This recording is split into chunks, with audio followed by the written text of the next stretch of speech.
Het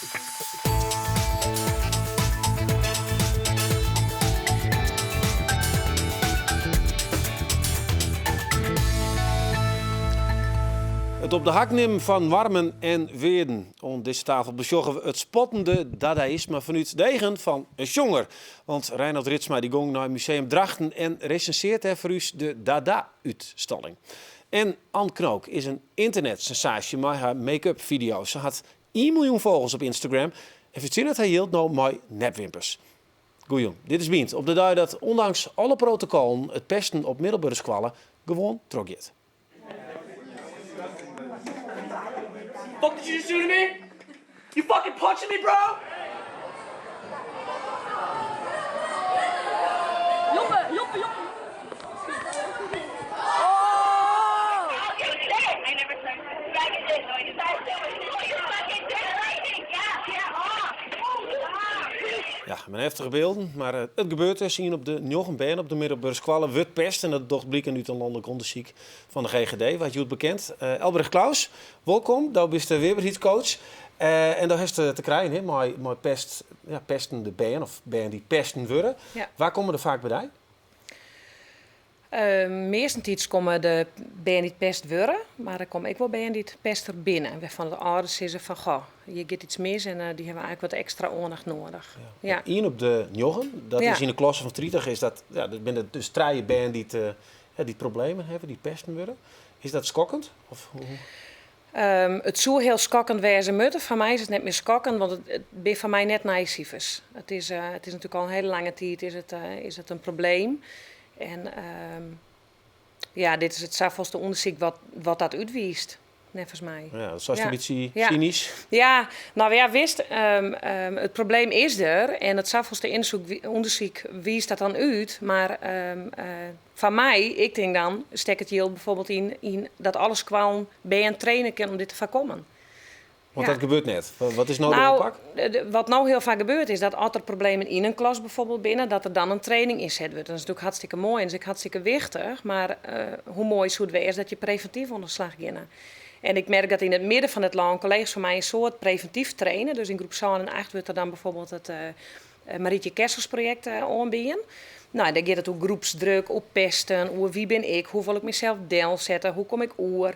En dat nemen bij mij naar de brugklas. Ja, want dit gaat specifiek over middelbare squallen. Ja, Hè? En dan ja. is echt dikke knokpartijen. Hè? Ja. Maar we hebben pesterij via de WhatsApp, Facebook, nou neem maar op, fysiek. Even een rondje om de tafel. Heem dat mooi maken op middelbare squallen? Nou, Dit soort dingen? er wordt wel pesten op middelbare school, werd ik op zie het. Maar ik had het zelf net mee, maar ik had het wel schoon. Ik had het zelf nooit doen. Ik vond het altijd maar een beetje laf Ja. ijs. Ann, zie je me daar? Bij mij in de klas gebeurde het wel. Er werd echt inderdaad de zwakste uitgekozen. En wat dienen ze dan? Er was er iemand die begon die jongen uit te schelden en dan ging iedereen gewoon meedoen en uitlachen. Zo. Ja, eigenlijk die groepsdruk. Hè? Ja. En dat is middelbare squallen. Wat zijn ze bijvoorbeeld? Nou, ik bedoel, de mast anoniem vertellen, denk ik. Maar een gepeste die komt bij die. Wat ben vaak het verhaal dan? Nou ja, in de eerste instantie ben je er vaak ouders bij. Hè? Ze bent toch een mentor bijvoorbeeld vaak troffen wezen. En dan gaat het vaak hoe boeten sluiten. Het gaat heel wat door groepsdruk. Dus dat de hele groep 10 INBN is. En als de ouders er letter net bij binnen, dan komen er zelf verhalen naar voren. En dat ben je gewoon net meer libje willen. Dus dat zal onder het spoor staan. Echt, Hè? zie? En dat maakt zich echt mooi. Ja, ben je dit ik wel een poging door, maar dan net zozeer dat het echt slagje moet, maar wel dat ze daarmee omgaan wordt, hoe donker het eigenlijk al je van binnen bij die BN al is. Ja, en dat ze het net slagen om er weer tussen te komen. Dus om dat hele proces om te draaien. Het is echt een groepsding. Het gaat net door individuen. Nee. Heel vaak als de hele groep uit elkaar loopt, dan ben het al hartstikke leuke leven ben. Maar ik maar pesten is blijkbaar van binnen spelen te wat weer terug dat ze deze rol aannemen. Ja, want waarom pesten ben je?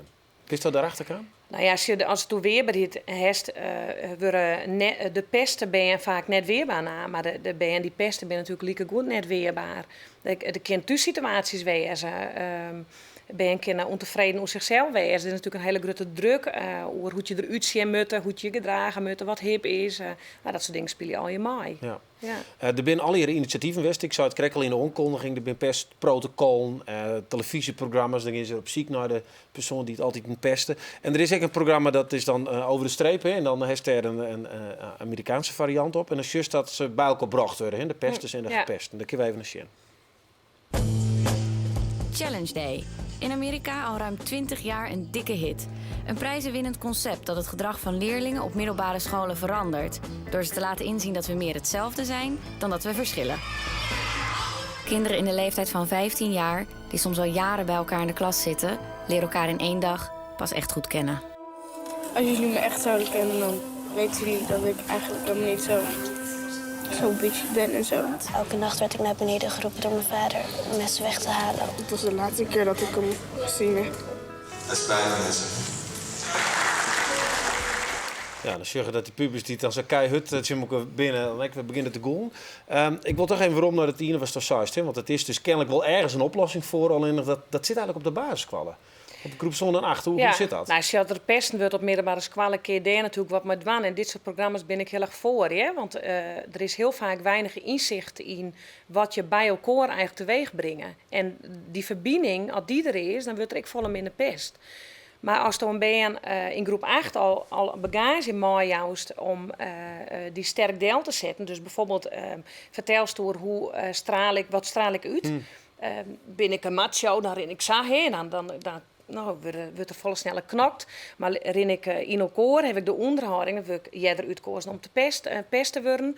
Of heb ik een neutrale, stevige houding. Dat binnen eigenlijk, het liek je hele simpele dingen. Maar als het je net verteld wordt, dan neem je dat ik net mooi. Oh, dat was toch verschrikkelijk, Reinoud, op die middelbare school als brugpieper. Dan wisten ze toch net hoe ze erin moest, maar die bonkige schouders. Ja, weet ik Is dat er toen nooit toch? Ik heb er nooit dat ijs. Dan wordt ook wel vlieren Nee, maar doosjes denk ik gewoon goed in die vel. Er zijn natuurlijk heel veel benen die helemaal niet zo goed in de vel zitten. En de puberteit, de hormonen. En, ik snap het helemaal. Ja, maar ik vraag me ook al zo internet een ding waar wat er met krijgen had. Hoe bedoel je qua... Op internet, wat je wil joggen. En dan vertelt ze, dat krijg ik. Op Instagram schelden ze haar wel eens uit. Ja. En dat kan natuurlijk heel makkelijk. Maar ik ben benieuwd wat datzelfde famke wordt haar bijvoorbeeld uitscheld. Of waar het Noord uitscheld. Als die dan Tjen Oelkoor zet, zullen ze dat dan nog steeds doen? Nou, uit dat onderzoek blijkt ik dat het cyberpesten inderdaad heel iets meer onwezig is. En er binnen is meer famkes die dat doen. Nou, dat is dan eigenlijk ik dan dat jongens dat doen. Jongens doen het volle meer face-to-face en ik fysieker. En famkes doen het heel bot via het appen of via van die groepen. Ja. Dus nou ja, de les is dus betiert maar de weerbaarheidstraining. En weet dan waar je binnen als je de... maar je bent krachtig om de vrouw in te stappen. En dat doe je thuis, maar dat kun je op school dat ik... maar dus zei ik zo een 8, maar kan het net nog vol jaren? Nou, in mijn droomwereld is er in elk basisonderwijstype is er altijd aandacht voor dit soort dingen. En er binnen best een soort school die er wel ik al met dwanen binnen, ja. Maar ik denk dat als je in groep 8 echt gewoon een training zet van 10 keer of 12 keer, werd echt specifiek praat wordt over groepsdruk, over loverboys, over pestgedrag. Dat de impact daarmee groter is, omdat al die ben ik dwaan binnen van, ik moet haast naar die grote squallen. Maar ik ben het helemaal maar die eens dat het eigenlijk al bij heel jong beginnen moet. Ja, volgens mij wel. Ja, absoluut. Helemaal mee eens. Nou, natuurlijk. Je zit op dezelfde lijn. Bedankt voor je verhaal. Ja, dadelijk dan zorgen wij hier in een reportage hoe een eeuwenoude boeken in een bak met wetter smieten wordt. Klinkt wat onlogisch, maar ze worden er de beter van. Ja, nou Grutte cosmetica bedrijven, want ze steen voor haar in de riegen en willen dat ze haar producten broeken. De 22-jarige Ant Knook uit Oudebeeldschiel is maar haar make-up filmpjes echt een grote hit op internet. Ze heeft maar liefst 1 miljoen volgers op Instagram. Nou, daar ben je al jaloers op, denk ik. Daar ben ik heel jaloers op. En zet ik nog eens een keer 100.000 abonnees op YouTube. En het gaat zo goed. An, daar heeft zelf die eigen lijn met nepwimpers. Ja, neem je alsjeblieft maar een verhaal van de nepwimpers, want daar weet ik helemaal niks van. Maar dat is nep. Die wimpers, ze hebben wel wat doen die. De nepwimpers, An. Ja, hoe is dat ontstaan? 3 maanden geleden heb ik het gestart. En hoe ik ermee ben begonnen is eigenlijk omdat iemand die zelf een nepwimperbedrijf had, die vroeg aan mij of het mij leuk leek om mijn eigen stijl bij haar bedrijf te hebben, die dan naar mij werd vernoemd. Maar... En die turen, nou ja, dat zit het ook voor, hè? Ja, en zij verkocht nepwimpers, die waren gemaakt van echte dierenhaar. En ik had zoiets van, nou ja, wil ik dat mijn naam daarop komt staan? Want er is niet bewijs dat dat gemaakt wordt zonder nadelige gevolgen voor dieren. Oké. Dus ik had het met mijn ouders erover van, lijkt me wel heel gaaf. En toen dachten we, nou, kunnen we eigenlijk zelf ook wel doen. Dus toen ging ik wat rondkijken op internet, heb ik samples aangevraagd. mijn eigen collectie uitgezocht. En zo ben ik begonnen met mijn eigen wimperlijn. Want het is dus echt uniek. Er is dus nou die eigen wimperlijn. Maar de reden dat je in de zelf zit is dat de oeral herkend was. Vooral ook in Amerika vanwege de wijze dat die opmakkers, die lippen en die eigen.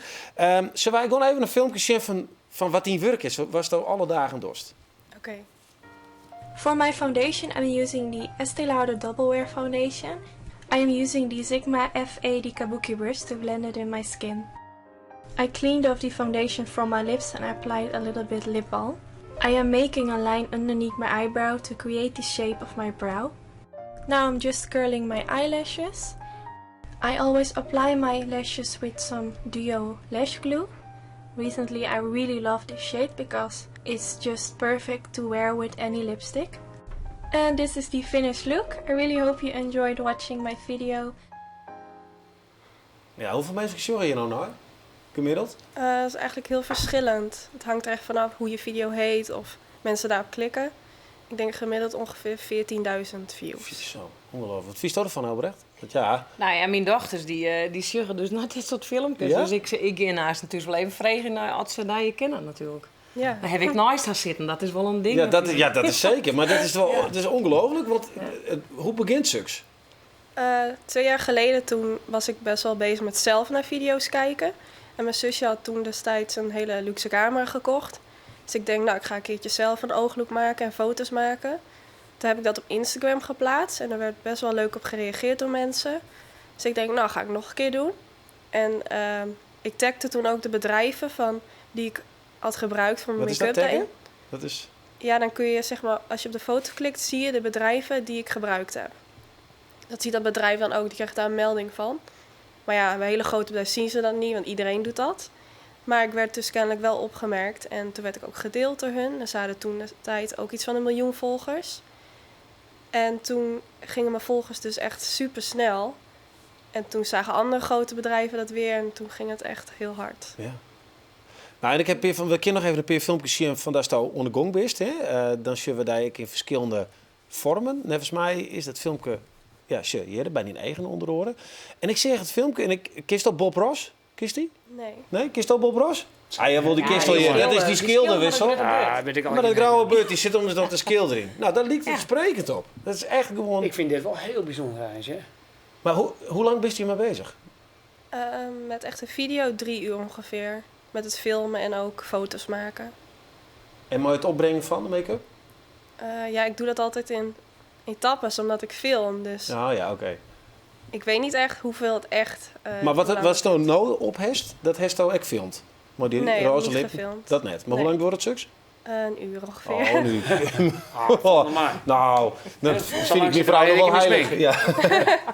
Hey, en want er zit dus kennelijk een commercieel gewin achter.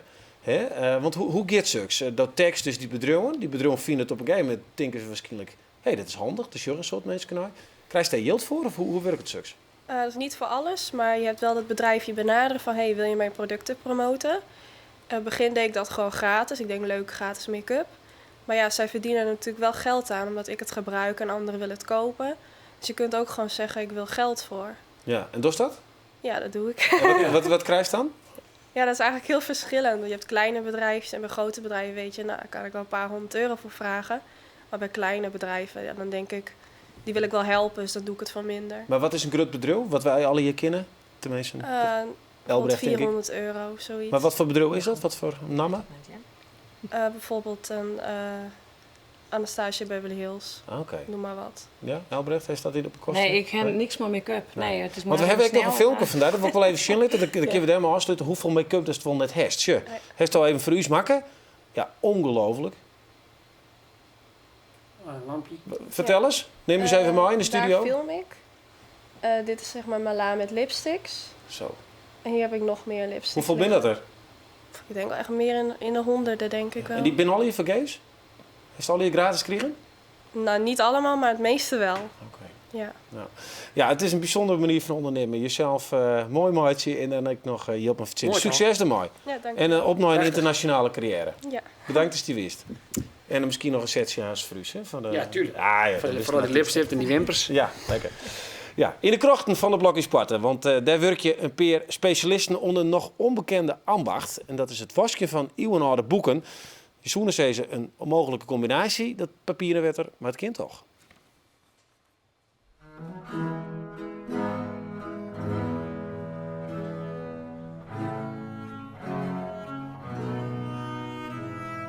Eeuwenoude boeken, atlassen en kaarten brengen handels en antiquariaat nu de hele wereld naar de Blokkie Sparta van Ljouwert. Want daar maak je de Frisian colorists en restorers maar een soort leefde weer pronkstukjes van oude en sconcière werken.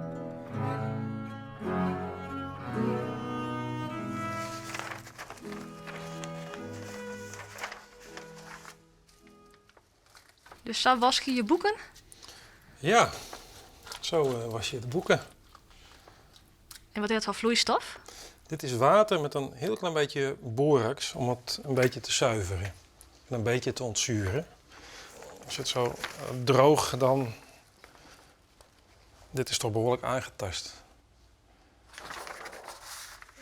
En als je in het waterbadje gaat, dan is het er, als het goed is, weer uit. Dit kan minimaal een uur. En het kan ook langer. Het is echt oud papier, dat is echt wel heel sterk. Het is niet dat het oplost.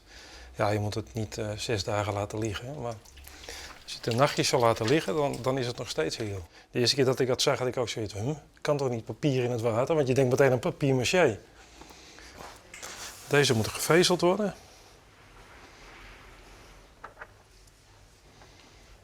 En dan mist een hele hap uit. Gaat die er bovenop. En dan pompen we het water omhoog.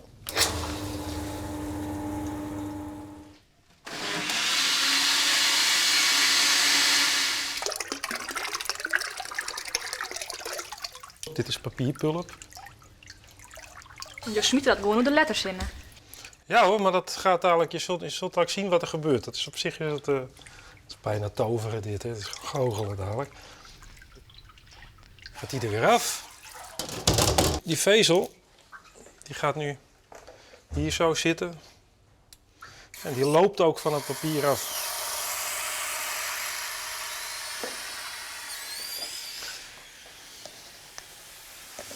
Nou, dan ga je lijmen. En dan zit in het middenvouw zit ook weer mooi papier.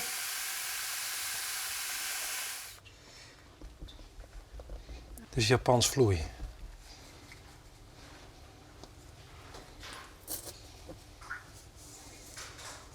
Zo.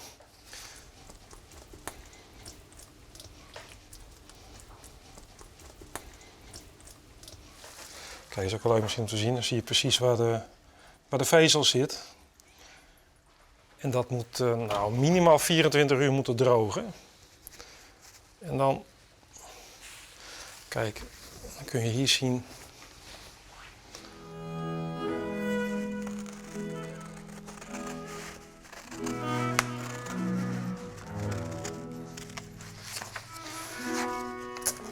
Nou, dan heb je weer een heel stuk papier, zeg maar.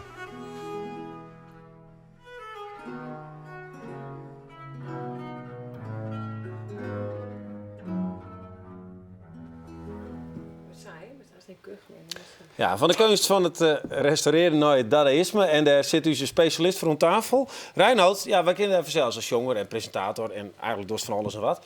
En toen dachten we, misschien is het wel leuk om deze nou een uitstalling te sturen. Heel leuk. Ja? Ja, dadaïsme. Dadaïsme. Apart. Ja. Ik wist echt net wat het wie. Even een roentje aan tafel, dadaïsme. Not fair. Not fair, hè? Ik hier precies hetzelfde. Ik maak je wel foto's, ik schilder ik wel, vind ik hartstikke leuk. Ik ben wel creatief op zich. Hè, muziek maak ik een soort. Nou, toen belde Rolf me op en die zei, dan maar eens even naar het museum, naar dadaïsme.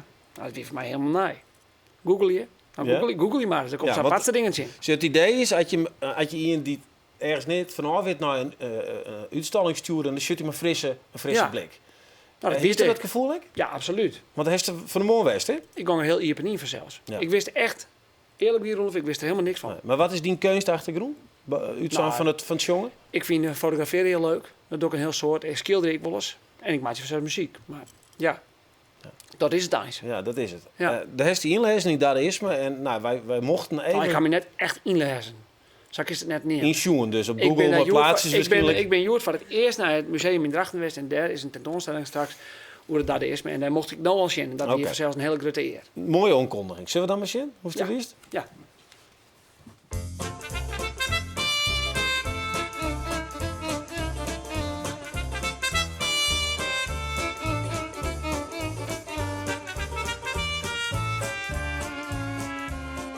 Meneer Martina, geweldig dat je wijst mij als een van de eerste die je roest mij.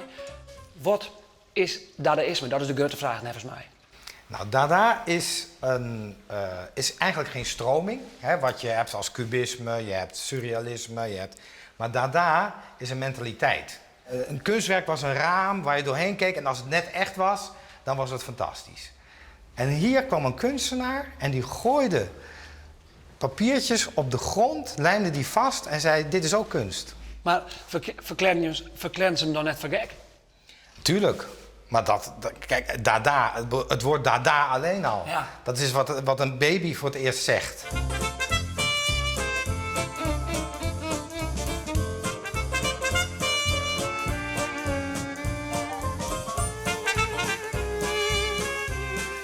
Dit dienen ze dus in jochetje 24 regel.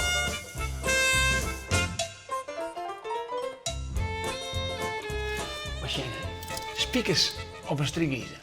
Hij had gewoon een dat ik dacht, als ik dit nog mooi vind. Als ik die twee dingen met elkaar combineer, dan is dat echt een ready-made. Ja. Dan krijg je echt verwondering bij de mensen. Ja. Is dat een beetje wat daar is, verwondering? Dat mensen... Ja, je kijkt opnieuw naar de werkelijkheid. Je kijkt naar hele stomme dingen. En je zet ze op een sokkel, je combineert het met iets anders. En ineens kijk je er met hele andere ogen naar de wereld om je heen.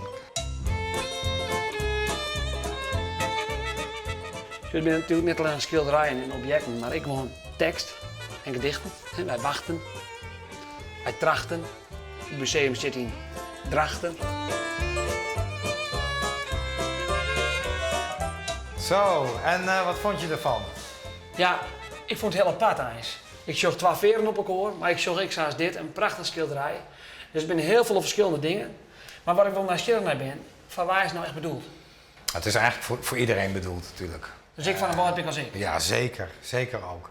Maar we verwachten ook buitenlandse bezoekers. We verwachten ook bezoekers vanuit Randstad. Liefhebbers van Dada. Maar het is voor iedereen natuurlijk.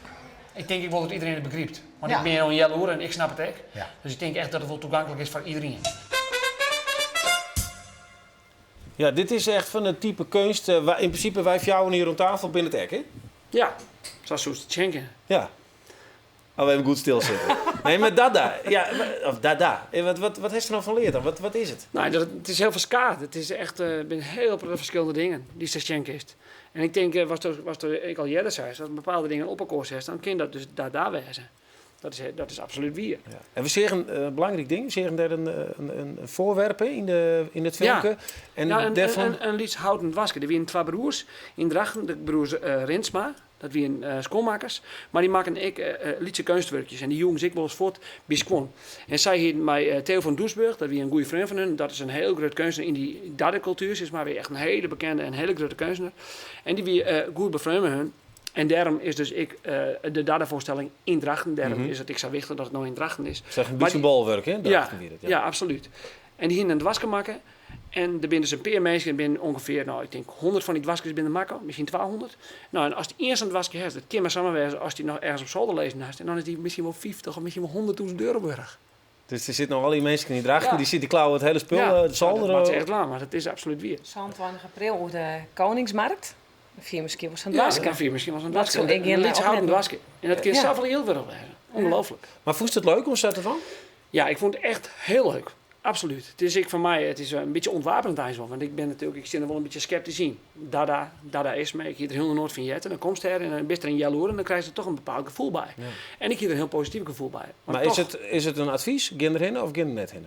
Ik zou erheen gaan. Absoluut. Oké. Nee, ik vind het echt leuk. Kijk wat ik zei, ik ben heel sceptisch, maar toch ben ik daar heel positief bij gekomen. En dat kan ook wel door die directeur, die een hele positieve man. Dus ja, meneer Martina, heel leuke vent.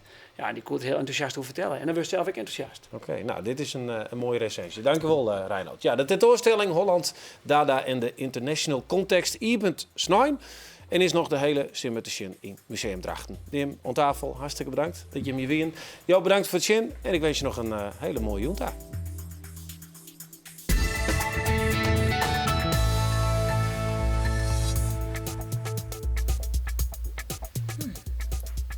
Interessant. Ja, ik wil meer van weten van. Ja. Het is echt snel voorbij. Morning Beant hebben schreeuwer Evert Schut. Hij schreeuwt een boek over het jihadisme en over de kruistochten. Wat zou dit nou over de verhoudings van de christenen en moslims hier te dag? Ben benieuwd. Nou, maar moet maar even zien. Ja, toch wel.